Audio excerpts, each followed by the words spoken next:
তাহাজ্জুদের সময় একটি দোয়া পড়লে দুনিয়া ও আখিরাতের সকল কল্যাণ আল্লাহ আপনাকে দিয়ে দিবেন। আমরা দুনিয়াতেও সফল হতে চাই, আখিরাতেও সফল হতে চাই। দুনিয়াতে যদি আপনি সফল হতে চান, আল্লাহ পাক রব্বুল আলামিন আপনার অভাব দূর করবেন, আপনার সম্পদ দিবেন, আপনার বিপদ দূর করবেন, দুশ্মনী থেকে আল্লাহ আপনাকে হেফাজত করবেন। এবং আখিরাতে আল্লাহ পাক রব্বুল আলামিন আমাদেরকে জান্নাতের ব্যবস্থা করবেন যদি আপনি তাহাজ্জুদের সময় একটি দোয়া পড়তে পারেন। এই দোয়াটা আল্লাহ তাআলা কোরআনুল কারীমের ভিতরে কোট করে দিয়েছেন। এটা হচ্ছে 2 নম্বর পারার 10 নম্বর পৃষ্ঠার 10-11 নম্বর লাইন, সূরা বাকারা 201 নম্বর আয়াত। আপনি এটা কিভাবে পড়বেন? তাহাজ্জুদের সময় পড়বেন। তাহাজ্জুদ হচ্ছে রাতের শেষ সময়।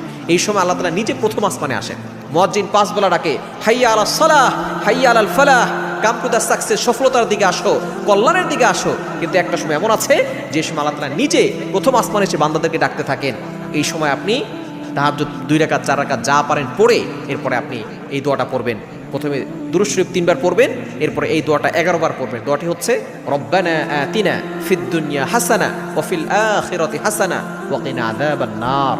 এই দোয়ার অর্থ হচ্ছে যে আপনি আল্লাহর কাছে বলছেন, আল্লাহ দুনিয়া এবং আখিরাত উভয় জগতের কল্যাণ আমাকে দান করো। এই দোয়াটা যদি আপনি করতে পারেন, এই দোয়া করে আপনি আল্লাহর কাছে বলবেন, আল্লাহ আমার বিপদ দূর করো, অভাব দূর করো, দুনিয়ার সকল কল্যাণ দান করো, আখিরাতের কল্যাণ দান করো। দেখবেন আল্লাহ তাআলা আপনার সকল দোয়াগুলো কবুল করে নেবেন।